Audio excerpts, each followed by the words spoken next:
It's Friday, August 8th, 2025. We have a lot of weather to talk about with a possible major hurricane hitting the U.S., and it's looking more possible each day.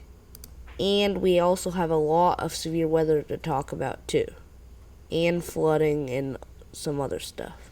Here is the GFS model, and you can see we have a small hurricane over here, just a category 1. It's not that concerning, but we do have a major hurricane on the way starting around the 15th or the 16th, or around there. You can see it comes out. It's already a hurricane because it's pretty low millibars, but then it strengthens really rapidly. The good news with this model, a lot of other models I saw are looking worse. The good news with this model is it barely hits the U.S., but just a slight move, and it is on the U.S. I know all the runs on this GFS model are all different. We had one showing that it was going to ride the coast and do a lot of damage just a little farther in, like this one. We had one showing that it was going to ride along the coast here.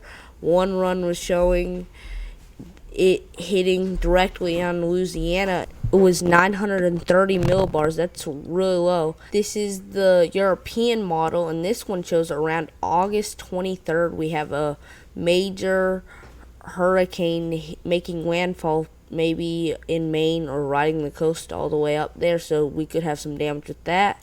But I'm not going to show you every single model, but this is just an example of all the models that are showing it.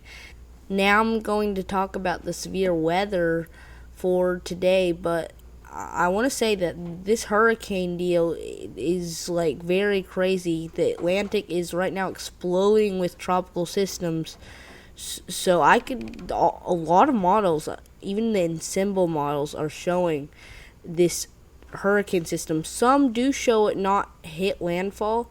That's why I said that we have a 50% chance and not just a 100% chance or higher, because there is a chance that it won't make landfall on the U.S., and that would be a good thing. So we have a slight risk today for up here, mainly Minnesota. It's driven by damaging winds, large hail, and a tornado threat somewhere in the middle here. It's not too concerning, but it was the time when we were showing a slight risk out there.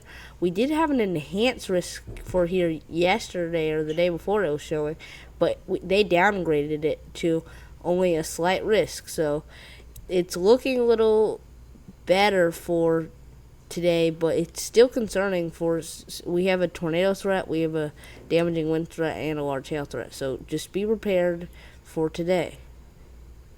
Tomorrow we have another slight risk. It's not any of a tornado threat except for over here, but I would still watch out for damaging winds and large hail. So just be prepared if you're in this area. Mainly Wisconsin is showing here, and then a little part of Iowa too. And then on Sunday we have another marginal risk here for Missouri, and then some part of Kansas, and then another little small portion of Illinois. So watch out on that day. Nothing really concerning right now, but we could see some isolated damaging winds and large hail. Another thing we have to be concerned about is flooding. Today on Friday we have a slight risk here. I would watch out for some possible significant flooding. Then tomorrow on Saturday we have another slight risk. It goes all the way for a big portion of Iowa, a small portion of Wisconsin and Illinois. Then the next day on Sunday it's still like just staying in the same area, except for it goes a little farther this way.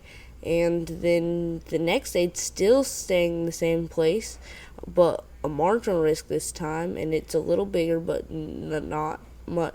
I'm not that concerned for it on Sunday. And then on Monday we're kind of close to the marginal risk. And that is all the weather talk I have for you today. Please subscribe to my channel and turn notifications on, that way you don't miss out on any new videos. Goodbye. I'll see you in the next one, and I hope to see you on Tuesday.